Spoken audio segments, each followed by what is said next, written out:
Hi guys and welcome back to my channel FZ classes. तो guys आज है तारीख 9 सितंबर और है Friday.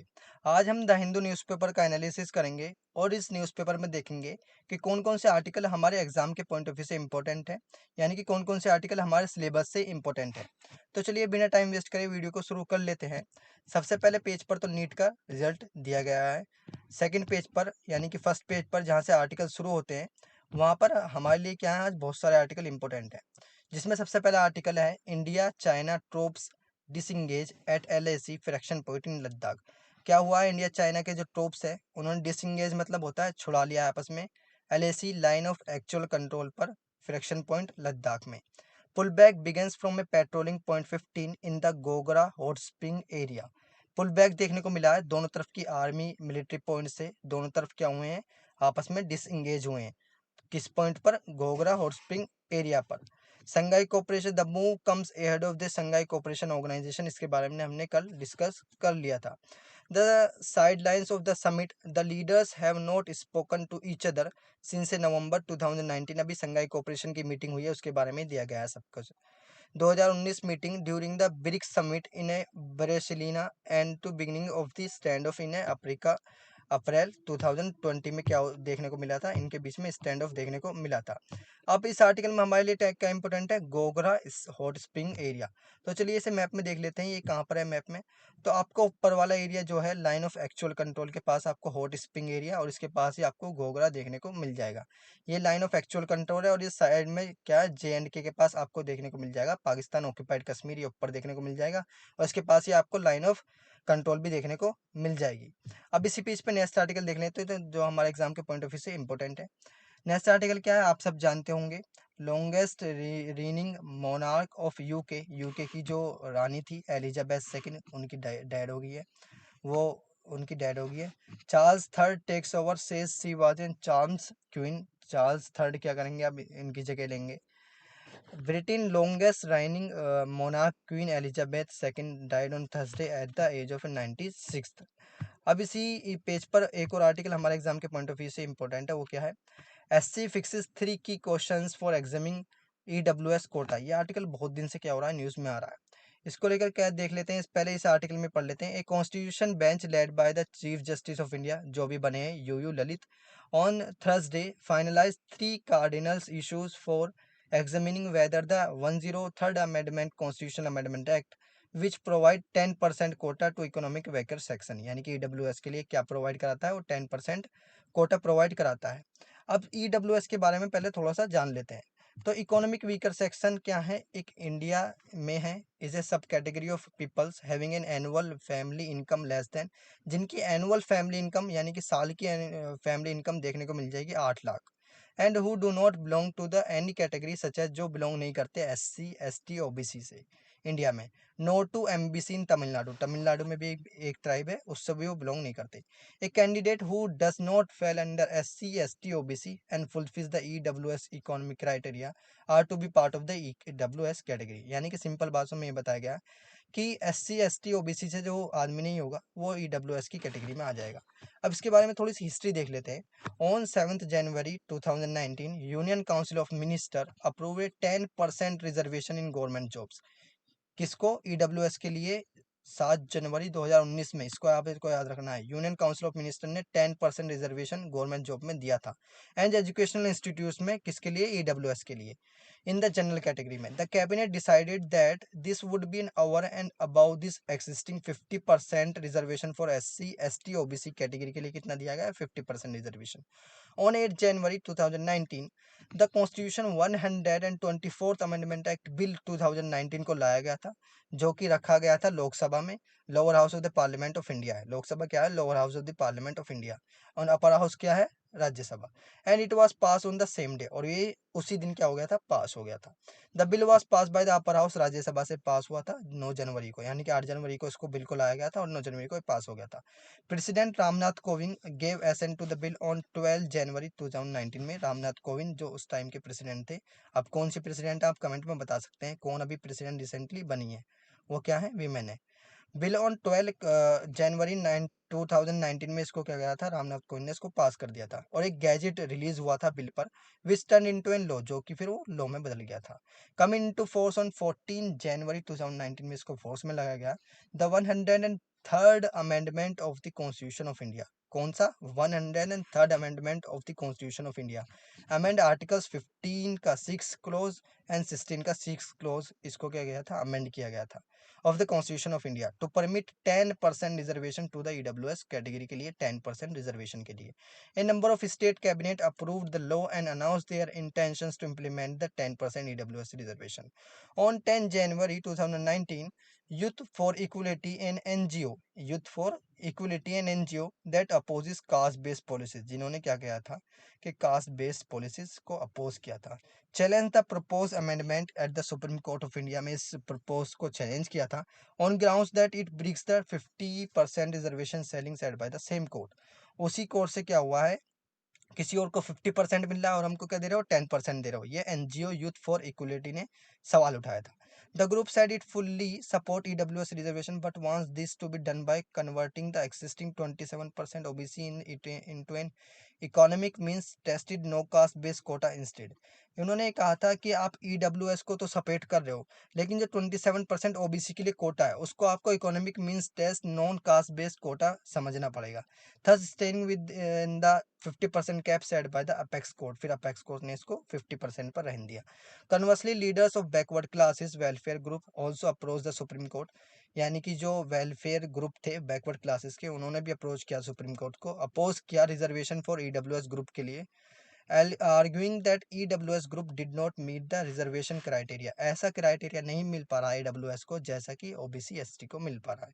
On 25 January 2019, the Supreme Court refused to stay the 10% reservation given to general EWS category। 25 जनवरी 2019 में भी supreme court ने कह दिया कि आपको 10% रिजर्वेशन ही मिलेगा गवर्नमेंट जॉब में और एजुकेशनल इंस्टीट्यूट्स में। On 6 August 2020 the court decided that A 5 member bench बनेगी इस केस को सुनने के लिए। अब और रिजर्वेशन के बारे में थोड़ा सा और पढ़ लेते हैं क्योंकि आर्टिकल बहुत इंपॉर्टेंट है हमारे एग्जाम के पॉइंट ऑफ व्यू से लिए। Reservation is a system of affirmative action India में। रिजर्वेशन क्या है? एक सिस्टम है अफर्मेटिव एक्शन के लिए इंडिया में, जो प्रोवाइड कराता है historically disadvantage group representation in education, employment, government schemes, health insurance, banking, foreign higher education, scholarship and politics. क्या मतलब है इसका? जो कि डिसएडवांस्ड ग्रुप्स हैं, यानी कि जो नीचे स्तर के ग्रुप है, उनको ही रिप्रेजेंट कराता है रिजर्वेशन किस चीज़ में? एजुकेशन में, एम्प्लॉयमेंट में, गवर्नमेंट स्कीम्स में, फॉरेन हायर एजुकेशन में, स्कॉलरशिप में और पॉलिटिक्स में, based on provisions in the Indian constitution, जैसे कि प्रोविजन इंडियन कॉन्स्टिट्यूशन में दिए गए हैं। It allows the union government and the state and the union territory of India to set reserved quotas और सीट्स। ये अलाउ कराता है यूनियन गवर्नमेंट्स को, स्टेट्स को, यूटी को, इंडिया के, कि कुछ रिजर्व कोटा रखें सीट्स का, किसके लिए? अदर बैकवर्ड क्लासेस के लिए। Which lower the qualification needed in exam, जिसमें क्या हो, कुछ क्वालिफिकेशन कम हो एग्जाम में ईडब्ल्यूएस के लिए और अदर बैकवर्ड क्लासेस के लिए, जॉब ओपनिंग्स के लिए, यूनिवर्सिटी एडमिशन्स के लिए, स्कॉलरशिप्स के लिए, लोन के लिए, अप्रूवल के लिए, प्रमोशन के लिए, socially and educationally backward citizens के लिए। Reservation is provided regardless of financial condition of the beneficiary, meaning that a rich and a poor belonging to a certain class will receive equal treatment from the government. इसका मतलब ये है कि rich हो या poor हो, किसी भी क्लास से, उसको क्या होना चाहिए? सेम ट्रीटमेंट मिलना चाहिए गवर्नमेंट की सर्विसेज का। अब हमने रिजर्वेशन के बारे में सब कुछ पढ़ लिया। अब इसी आर्टिकल पे एक और इसी पेज पर एक और आर्टिकल हमारे एग्जाम के पॉइंट ऑफ व्यू से इंपॉर्टेंट है, वो क्या है? India ranks 132 in HDI as score drops. India की क्या हुई है? अभी रैंक आई है HDI, human development index release हुआ है, उसमें इंडिया की रैंक 132 आई है आउट ऑफ 191। 132 आई है आउट ऑफ 191 2021 में। After registering decline in the score over 2 consecutive years for the first time in 3 decades, यानी कि 30 सालों में ऐसा देखने को मिला है कि 2 consecutive years में इंडिया की रैंक नीचे देखने को मिली है। The drop is in line with the global trend since the outbreak of कोविड-19 आया पहले तो, कोविड-19 pandemic, during which 19% of the country have fallen backward in a human development. उसमें क्या हुई थी? 19% कंट्री क्या हो गई थी? बैकवर्ड में आ गई थी कोविड-19 में। The index is a part of in human development. Index किसका पार्ट है? ह्यूमन डेवलपमेंट रिपोर्ट का, जो 2021-22 में रिलीज हुई है by United Nation Development Programme के द्वारा, यूएनडीपी के द्वारा। On Thursday, the HDI measures average achievement of a country in 3 basic dimension of the human development। ये भी आपसे मेंस में पूछा जा सकता है। यानी कि किन किन डायमेंशन पे डिसाइड करती है HDI रैंक्स को कंट्रीज की। तो सबसे पहला डायमेंशन है लॉन्ग एंड हेल्दी लाइफ। उस कंट्रीज में किसी पर्सन की लॉन्ग लाइफ और हेल्दी लाइफ कितनी है। एजुकेशन और and an decent standard of living, यानी कि एजुकेशन कैसी है उस कंट्री की और स्टैंडर्ड ऑफ लिविंग कैसा है। तीसरी चीज, it is calculated using 4 indicator. इसमें 3 इंडिकेटर यूज होते हैं। लाइफ एक्सपेक्टेंसी कैसी है बर्थ के टाइम पर, यानी कि अगर किसी का बर्थ हो रहा है तो उसकी जीने का रेशो कितना है उसका। दूसरी चीज, means of an schooling, schooling कैसे मिल रही है इसको। एक्सपेक्टेड ईयर्स ऑफ स्कूलिंग कितनी मिल रही है। एंड ग्रोस नेशनल इनकम उसकी कैसी है। ये सब इंडिकेटर्स है जिन पर HDI क्या करती है, मेजर करती है कंट्रीज की रैंक को। अब देख लेते हैं नेक्स्ट आर्टिकल, इसी पेज पर है। हमने इसको कल भी डिस्कस किया था। Rajpath a symbol of slavery erased. PM ने कहा है राजपथ क्या है, सिंबल है स्लेवरी का और इरेज्ड का। मोदी ने अभी इनॉग्रेट्स किया है कर्तव्य पथ को, राजपथ का नाम बदल के क्या रख दिया है, कर्तव्य पथ रख दिया है। अब नेक्स्ट आर्टिकल देख लेते हैं जो हमारे एग्जाम के पॉइंट ऑफ व्यू से इंपॉर्टेंट है। हाँ, नेक्स्ट आर्टिकल जो हमारे एग्जाम के पॉइंट ऑफ व्यू से इंपॉर्टेंट है वो मेट्रो प्लस जो द हिंदू में पेज आया है, 5th पेज पर दिया गया है। इसमें बताया गया है पिजन की रेसिंग के बारे में। When the birds came home, जब पिजन की रेसिंग हो जाती है तो क्या हो जाते हैं वो, थोड़ी देर मतलब कुछ दिनों तक उड़ते ही रहते हैं, फिर वापस घर नहीं आ पाते, कुछ कंडीशंस में आ भी जाते हैं। तो इसमें बताया कुछ इंपॉर्टेंट सिटीज जो पिजन की रेस में बहुत आगे हैं। Many Indian cities have thriving active pigeon racing fraternities. Chennai today is considered the country's capital for pigeon racing. आपको याद रखना है चेन्नई क्या है, एक कंट्रीज की क्या है, कैपिटल है पिजन रेसिंग के लिए। क्या है, capital for pigeon racing. Calcutta है रिच हिस्ट्री है पिजन रेसिंग की, यानी कि कलकत्ता में भी आपको पिजन की रेसिंग बहुत अच्छी देखने को मिल जाएगी। अब देख लेते हैं नेक्स्ट आर्टिकल जो हमारे एग्जाम के पॉइंट ऑफ व्यू से इंपॉर्टेंट है। हाँ, नेक्स्ट आर्टिकल जो हमारे एग्जाम के पॉइंट ऑफ व्यू से इंपॉर्टेंट है वो इसी के नेक्स्ट पेज पर दिया गया है। NCRB की अभी रिपोर्ट आई है। नागालैंड ने टॉप किया है किसमें, एक्सटोर्शन में। असम ने सेडिशन के केस में, यानी कि नागालैंड में बहुत बुरा हाल देखने को मिला है। एक्सटोर्शन मतलब क्या होता है, किसी को डिजिटली ब्लैकमेल करना, उसको क्या बोलते हैं, एक्सटोर्शन बोलते हैं। अब हम इस आर्टिकल में हमारे लिए क्या इंपॉर्टेंट है, एक बॉडी है जिसका नाम है NCRB के बारे में थोड़ा सा देख लेते हैं। तो NCRB क्या है, national crime records bureau, abbreviated क्या है इसकी शॉर्ट फॉर्म NCRB। एक इंडियन गवर्नमेंट एजेंसी है जो रिस्पॉन्सिबल है किस चीज़ को, collecting and analysing crime data को जो कलेक्ट करती है उसको एनालाइज करती है। As defined by the Indian penal code ने इसको डिफाइन किया है, और स्पेशल लोकल लॉज ने भी, SLL ने। NCRB का हेडक्वार्टर आपको न्यू दिल्ली में देखने को मिल जाएगा, और ये पार्ट है किसका, मिनिस्ट्री ऑफ होम अफेयर्स। किसका पार्ट है, किसके अंदर आती है, ministry of home affairs. Guys ये आपको बहुत याद रखना है क्योंकि ऐसे क्वेश्चन प्रीलिम्स में बहुत ज़्यादा पूछने को देखने को मिलेंगे। किसके अंडर आती है कौन सी एजेंसी, तो ये किसके अंदर आती है, ministry of home affairs, government of India. The current director of national crime record bureau कौन है, करंट डायरेक्टर कौन है इसके, रामपाल पवार, जो कि एक IPS है। NCRB सेटअप हुई थी 1986 में। कब हुई थी, 1986 में, to function as a repositories of information on crime and criminals so as to assist the investigation linking crime to the perpetrators. It was set up based on the recommendation of task force ने क्या किया था, इसको recommend किया था कि NCRB जैसी एक बॉडी बननी चाहिए 1985 में। And national police commission 1977। By merging the Directorate of Coordinations and Police Computers DCPC, Interstate Criminal Data Branch of NCBI and Center Figure Print Bureau of CBI, earlier statistical branch of Bureau of Police Research and Development was also merged with NCRB but was later demerged। यानी कि ये सब branch क्या हुई थी, ये सब body NCRB में मर्ज हो गई थी, लेकिन उसके बाद क्या हो गई, फिर दोबारा डीमर्ज हो गई। अब शॉर्ट इन्फॉर्मेशन जानने से इसके बारे में, फॉर्म्ड कब हुई थी, 11 मार्च 1986 में। जुरिस्डिक्शन किसके अंदर आता है, government of India. Headquarter Delhi में आपको देखने को मिल जाएगा। इसका मोटो क्या है, empowering Indian police with information technology. Agency के एग्जीक्यूटिव कौन है, विवेक गोगई, जो कि IPS हैं, डायरेक्टर हैं।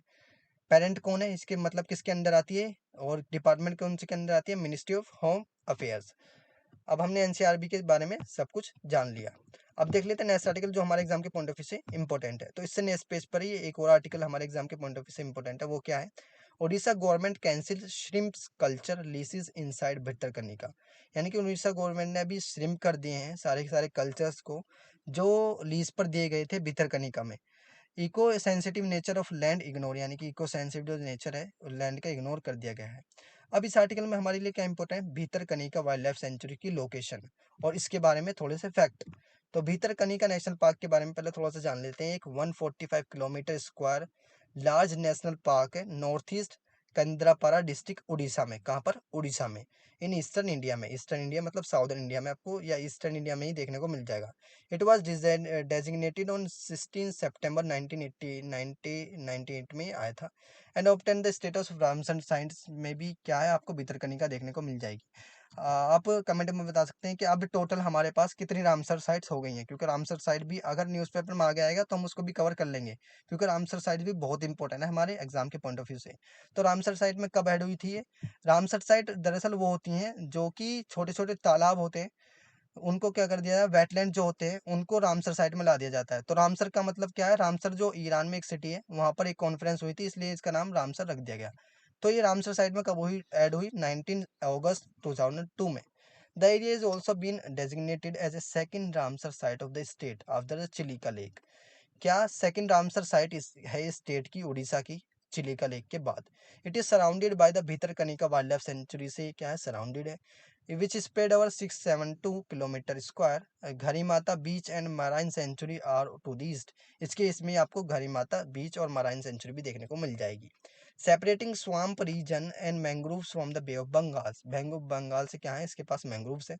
The national park and wild life sanctuaries inundated by the rivers Brahmani, Batarani, Dharma, Dhamra, Patshala. It hosts many mangrove species and is the second largest mangrove ecosystem in India. ये क्या है, second largest mangrove ecosystem India में। और first कौन सा है, Sundarbans. The national park is home to an salt water crocodile, यहाँ पर देखने को मिल जाएंगे। Indian python, king cobra, black ibis, darters and many other species, flora and fauna को आपको देखने को मिल जाएगी। अब इसकी लोकेशन देख लेते हैं। तो लोकेशन आपको उड़ीसा में यहाँ देखने को मिल जाएगी। तो रेड से जो आपको डॉट दिख रहा है ना, ये क्या है, भीतरकनिका नेशनल पार्क है। लोकेशन इसकी कहाँ है, केंद्रापारा डिस्ट्रिक्ट उड़ीसा में। अब देख लेते हैं नेक्स्ट आर्टिकल जो हमारे एग्जाम के पॉइंट ऑफ व्यू से इंपॉर्टेंट है। इसी पेज पर दिया गया है, छोटा सा आर्टिकल है। तिरुमाला ब्रह्मोत्सवम नौ इन टूरिज्म कैलेंडर। जो मंदिर है तिरुमाला ब्रह्मोत्सवम, उसको क्या कर दिया गया है, अभी टूरिज्म कैलेंडर में ला दिया गया है। किसके साथ लाया गया है, स्वामी टेम्पल है श्री कलाहस्ती टाउन में, उसको भी इसके साथ क्या कर दिया गया है, टूरिज्म लिस्ट में ला दिया गया है। तो आगे ये आर्टिकल भी आएगा, इसको भी आगे डिस्कस कर लेंगे। अब देख लेते हैं नेक्स्ट आर्टिकल जो हमारे एग्जाम के पॉइंट ऑफ व्यू से इंपॉर्टेंट है। हाँ, नेक्स्ट आर्टिकल जो हमारे एग्जाम के पॉइंट ऑफ व्यू से इंपॉर्टेंट है वो ओपेड पेज पर दिया गया है। अब सिर्फ आप इसको पढ़ सकते हैं, क्योंकि डाटा पॉइंट क्या होते हैं गाइस, रोज ही बहुत इंपॉर्टेंट होते हैं द हिंदू के। UAPA PMLA section 153 A what's the common link, इन तीनों के बीच में क्या लिंक है वो इस सब में दिया गया है, उसको आप सिर्फ रीड कर सकते हैं। अब नेक्स्ट आर्टिकल देख लेते हैं, इससे अगले पेज पर टेस्ट और कंटेस्ट में दिया गया है 132 रैंक। ये अभी हमने फर्स्ट पेज पे पढ़ लिया था, एचडीआई ने जो अभी क्या करिए ह्यूमन डेवलपमेंट इंडेक्स ने रैंक दिया इंडिया की, वो दिया गया है। दूसरा इसके साइड में एक और आर्टिकल है जो हमारे एग्जाम के पॉइंट ऑफ व्यू से इंपॉर्टेंट है, कैटल डेथ्स, यानी कि 57,000 the number of cattle that died so far due to lumpy skin disease, जो भी राजस्थान में बहुत ज्यादा फैलने को देखने को मिल रही है। उससे क्या हो गई है, 57,000 कैटल मर गई हैं। 57,000 कैटल की अभी डेथ हो गई है। LSD has spread in around 7 state including Gujarat, Rajasthan, Punjab, Haryana और यूपी में भी ये बढ़ने को देखने को मिल रहा है। अब हमारे एग्जाम के पॉइंट ऑफ व्यू से क्या इंपॉर्टेंट है इसमें, लंपी स्किन डिसीज। तो लंपी स्किन डिसीज के बारे में थोड़ा सा जान लेते हैं। इसको हम एलएसडी भी बोलते हैं। एक इन्फेक्शियस डिसीज है, कैटल में होती है, bye the virus family of, कौन से वायरस की फैमिली से, पॉक्सवीरिडियो। क्या नाम है इसका, poxviridae. Also known as an, इसको हम नेथलिंग वायरस भी बोलते हैं। The disease is characterise by fever से होती है, अनलार्ज सुपरफिशियस लिम्फ नोड्स हो जाते हैं, यानी कि छोटे छोटे से क्या हो जाते हैं, थप्पे से हो जाते हैं कैटल के शरीर पर। एंड मल्टीपल नोडल्स देखने को मिल जाते हैं, जिनकी क्या है मेजरिंग क्या है 2 से 5 centimetre on the skin and mucous membranes, including those of the respiratory and gastrointestinal tracts. Infected cattle also may develop edematous swelling in their limbs, यानी कि उनके क्या हो जाती है, शरीर पर स्वेलिंग भी देखने को मिल जाती है। The virus has important economic implications since affected animals tend to and have permanent damage to their skins, जिसमें भी लग जाता है, जिस भी कैटल पे लग जाती है बीमारी, उसकी परमानेंट डैमेज हो जाती है skin. Lowering the commercial value of their hide, additionally the disease often result in a chronical debilities, reduce milk production, यानी कि उसका मिल्क के प्रोडक्शन कम हो जाती है, उसकी ग्रोथ कम हो जाती है, पुअर ग्रोथ, इनफर्टिलिटी कम हो जाती है, अबॉर्शंस एंड समटाइम्स उसकी डेथ भी हो जाती है। Onset of fever occurs almost 1 week after infection by the virus, यानी कि जब भी इन्फेक्शन फैलता है तो उसके एक सप्ताह के अंदर अंदर क्या हो जाता है, कैटल को फीवर हो जाता है। The initial fever may exceed 41 degree Celsius and persist for in 1 week, 1 week तक क्या हो जाता है, बुखार चढ़ता रहता है।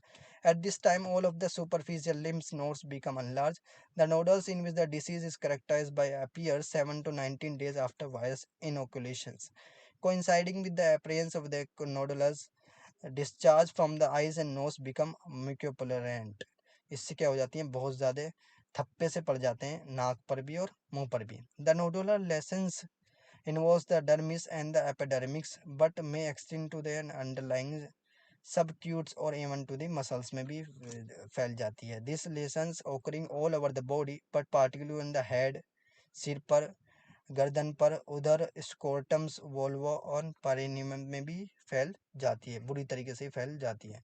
अब देख लेते हैं नेक्स्ट आर्टिकल जो हमारे एग्जाम के पॉइंट ऑफ व्यू से क्या है, इंपॉर्टेंट है। हाँ, जो नेक्स्ट आर्टिकल हमारे एग्जाम के पॉइंट ऑफ व्यू से इंपॉर्टेंट है वो 12th पेज पर दिया गया है। SC wants job policy for transgender in 3 months। Government से कहा है एससी ने, सुप्रीम कोर्ट ने, कि हमें क्या चाहिए, ट्रांसजेंडर के लिए जॉब पॉलिसी चाहिए 3 months में। बस इसको आप रीड कर सकते हैं। अब देख लेते हैं नेक्स्ट आर्टिकल जो हमारे एग्जाम के पॉइंट ऑफ व्यू से क्या है, इंपॉर्टेंट है। Spent and fuel storage should be work out, place out shutdown of nuclear plants को शटडाउन करने की बात कही है। Supreme court has said the problem of storing spent nuclear fuel from the Kudankulam's nuclear power plant. इस article में हमारे exam के पॉइंट ऑफ व्यू से क्या इंपॉर्टेंट है, कुंडकुलम न्यूक्लियर पावर प्लांट। तो कुंडकुलम न्यूक्लियर पावर प्लांट के बारे में देख लेते हैं। तो कुंडकुलम आपको यहाँ देखने को मिल जाएगा, तमिलनाडु के साउथ में ही आपको कुंडकुलम न्यूक्लियर पावर प्लांट देखने को मिल जाएगा। हाँ, जो नेक्स्ट आर्टिकल है हमारे एग्जाम के पॉइंट ऑफ व्यू से इंपॉर्टेंट, वो इसी पेज पर दिया गया है। Uttarakhand panel seeks inputs on UCC, यानी कि uniform civil code, diversion tactics says Congress. Congress ने कहा इससे क्या होगा, डाइवर्सन देखने को मिल जाएगा पूरी कंट्री में। उत्तराखंड पैनल ने अभी क्या है, इनपुट्स मांगे हैं किस पर, यूनिफॉर्म सिविल कोड पर। ये आर्टिकल हमारे एग्जाम के पॉइंट ऑफ व्यू से बहुत इंपॉर्टेंट है। तो चलिए यूसीसी के बारे में थोड़ा सा जान लेते हैं। यूसीसी एक प्रपोजल है इंडिया में जो फॉर्मुलेट करने के ऊपर बात चल रही है, इम्प्लीमेंट करने के ऊपर बात चल रही है। ये एक पर्सनल लॉ है सिटीजन का, which apply on all citizen equally regardless of their religion, gender and sexual orientation, यानी कि जो अप्लाई करना होगा जिससे क्या हो जाएंगे, इक्वली सब सिटीजन देखने को मिल जाएंगे, उनके रिलीजन में, उनके जेंडर में, उनके सेक्सुअल ओरिएंटेशन में। Currently, personal laws of the various communities are governed by their religious scriptures. Implementation of a uniform civil code across the nation is one of the contentious promises pursued by Indian ruling Bharatiya Janata Party. It is an important issue regarding secularism. ये क्या है, secularism से क्या है, एक importance issue है in Indian politics and continues to remain disputed, और इस पर हमेशा डिस्प्यूट देखने को मिल जाएगा स्टेट्स और यूनियन के बीच में, by Indians political left wing, Muslim groups and other conservative religious, यानी कि इससे मुस्लिम ग्रुप को भी क्या देखने को मिल जाएगा, इशू देखने को मिल जाएगा। And sex in the defence of sharia and religious customs, personal law are distinguishes from public law and cover marriage. इसमें क्या होते हैं, पर्सनल लॉज आते हैं किस किस चीज़ के, मैरिज के, डाइवोर्स के, इनहेरिटेंस के, अडोप्टेशंस के, मेंटेनेंस के। मीनवाइल आर्टिकल 25 और 28 of the Indian constitution guarantee देता है रिलीजियस फ्रीडम की टू इंडियन सिटीजन्स को, एंड अलाउज कराता है religious groups to maintain their own affairs. ये क्या करें, रिलीजियस ग्रुप अपने अफेयर्स को खुद मेंटेन करें। Article 44 of the constitution expect the Indian state to apply directive principles and common law for all Indian citizen while formulating national policies. Article 44 में uniform civil code के बारे में दिया गया है, और इसमें बताया गया है, ये आर्टिकल 44 डीपीएसपी में आते हैं। इसमें बताया गया है कि पूरी जो इंडिया में लोग हैं उन सब के लिए क्या होना चाहिए, कॉमन लॉ होना चाहिए। अब नेक्स्ट आर्टिकल देख लेते हैं जो हमारे एग्जाम के पॉइंट ऑफ व्यू से इंपॉर्टेंट है। हाँ, नेक्स्ट आर्टिकल जो हमारे एग्जाम के पॉइंट ऑफ व्यू से इंपॉर्टेंट है वो क्या है, 14th पेज पर है। यूएस टू रिफिट पाक F-16 इंडिया साइलेंट। यूएस ने क्या करा है, रिफिट किया है पाक का F-16।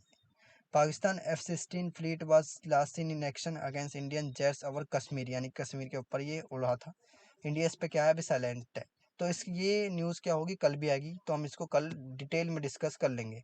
और दूसरा आर्टिकल इस पेज पर इम्पोर्टेंट है, president to launch TB elimination scheme, यानी कि द्रौपदी मुर्मू जो रिसेंटली प्रेसिडेंट है, उन्होंने क्या करा है, प्रधानमंत्री टीबी मुक्त भारत अभियान को चलाया है सितंबर 9 में। This is aimed at and working towards TB elimination from the country bye 2025, यानी कि पूरी तरीके से टीबी को हटाया जाएगा 2025 तक। And has been invested to bring together all communities stakeholder, said a release issued by the health ministry ने इस इशू को रिलीज किया है। अब टीबी के बारे में थोड़ा सा जान लेते हैं और इसी स्कीम के बारे में भी थोड़ा सा जान लेते हैं, प्रधानमंत्री टीबी मुक्त भारत अभियान। तो इसके बारे में थोड़ा सा जान लेते हैं। नेशनल ट्यूबरक्लोसिस एलिमिनेशन प्रोग्राम जो चलाया गया था, NTP is the public health initiative है जो गवर्नमेंट ऑफ इंडिया के द्वारा चलाया गया था। That organise anti tuberculosis efforts, इसके लिए क्या लाए गए थे कि ट्यूबरक्लोसिस को पूरे इंडिया से ख़त्म करा जाए। It function as an flagship component of the national health ministry ने इसको फ्लैगशिप दे दी थी। And provides technicals and managerial leadership of the anti-tuberculosis activities in the country. As per the National Strategic Plan 2017-25, the program has a vision of achieving a TB-free India. इसमें क्या लाया गया था, 2017 से 2025 तक हम क्या कर देंगे, टीबी फ्री इंडिया बना देंगे। With the strategies under the broad themes of the prevent, detect, treat and build pillars for universal coverage and social protections, ये इसकी थीम थी। The programme provides various free of cost quality tuberculosis diagnosis and treatment services across the country through the government health system के द्वारा। इसको launch कब किया गया था, 1997 में इंडिया में। अब देख लेते हैं नेक्स्ट आर्टिकल जो हमारे एग्जाम के पॉइंट ऑफ व्यू से इंपॉर्टेंट है। हाँ, नेक्स्ट आर्टिकल जो हमारे एग्जाम के पॉइंट ऑफ व्यू से इंपॉर्टेंट है वो क्या है, 39 एक्सोस्टेड एनिमल अभी क्या देखने को मिले हैं, असम में देखने को मिले हैं। 2 पर्सन फ्रॉम तमिलनाडु को अरेस्ट किया गया है for alleged bid to smuggle animals into Bengal, यानी कि वो क्या कर रहे थे, एनिमल्स को स्मगल कर रहे थे बंगाल के लिए। अब देख लेते हैं इस आर्टिकल में हमारे लिए क्या इंपॉर्टेंट है, असम। असम की लोकेशन हमारे लिए क्या है, इंपॉर्टेंट है। तो देख लेते हैं असम की लोकेशन। असम आपको ईस्ट इंडिया में देखने को मिल जाएगा। इसकी नेबरिंग स्टेट्स कौन से हैं, तो इसके नेबरिंग स्टेट है अरुणाचल प्रदेश, मिजोरम, मेघालय, नागालैंड और मणिपुर और त्रिपुरा। ये क्या है, नॉर्थ ईस्टर्न स्टेट है इंडिया के। अब देख लेते हैं नेक्स्ट आर्टिकल जो हमारे एग्जाम के पॉइंट ऑफ व्यू से इंपॉर्टेंट। तो इसी पेज पर एक और आर्टिकल हमारे एग्जाम के पॉइंट ऑफ व्यू से इंपॉर्टेंट है, वो क्या है, indigenous QR SAM tested successfully, यानी कि DRDO ने, defence research and development organisation ने अभी क्या अपना खुद का बनाया हुआ क्यूआर सैम को सक्सेसफुली टेस्ट कर लिया है। अभी ये कल भी न्यूज़ में आएगा, तो हम इसको कल भी पूरी तरीके से डिस्कस कर लेंगे। अब देख लेते हैं नेक्स्ट आर्टिकल जो हमारे एग्जाम के पॉइंट ऑफ व्यू से क्या है, इंपॉर्टेंट है। तो नेक्स्ट आर्टिकल इकोनॉमिक पेज पर दिया गया है, हमारे एग्जाम के पॉइंट ऑफ व्यू से इंपॉर्टेंट, वो है लाइफ इंश्योरेंस प्रीमियम रोज 18% इन अगस्त। IRDAI ने बताया है कि लाइफ इंश्योरेंस प्रीमियम 18% से उसमें बढ़ोतरी देखने को मिली है अगस्त में। इस आर्टिकल में हमारे लिए क्या इंपॉर्टेंट है, IRDA के बारे में। तो चलिए IRD के बारे में थोड़ा सा जान लेते हैं। तो IRDAI the insurance regulatory and development authority of India एक रेगुलेटरी बॉडी है under the jurisdiction of ministry of finance के अंदर आती है। किसके अंदर, ministry of finance, government of India. And is tasked with regulating and licensing the insurance and reinsurance industries in India. It was constituted by the insurance regulatory and development authority act 1999 में ये क्या हुआ था, इसके द्वारा इसको constitute किया गया था, इस एक्ट के द्वारा। An act of the parliament pass by the government of India से इस एक्ट को पास किया गया था। इस एजेंसी का हेडक्वार्टर आपको हैदराबाद तेलंगाना में देखने को मिल जाएगा। Where it move from Delhi in 2001 से इसको दिल्ली में ला दिया गया था। अब शॉर्ट में इसके बारे में थोड़ी सी जानकारी ले लेते हैं। एब्रीविएशन IRDAI है, इसका फॉर्मेशन 1999 में हुआ था। टाइप रेगुलेटरी बॉडी है। लीगल स्टेटस एक्टिव है। हेडक्वार्टर फाइनेंशियल डिस्ट्रिक्ट हैदराबाद में देखने को मिल जाएगा, हैदराबाद तेलंगाना। सर्विस क्या है इसकी, इंश्योरेंस ऑफ इंडिया। ओनर कौन है इसके, ministry of finance, government of India. अब देख लेते हैं नेक्स्ट आर्टिकल जो हमारे एग्जाम के पॉइंट ऑफ व्यू से इंपॉर्टेंट है।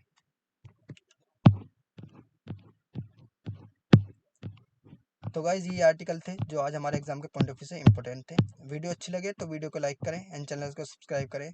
मिलते हैं नेक्स्ट वीडियो में, तब तक के लिए थैंक यू, जय Hind and never give up.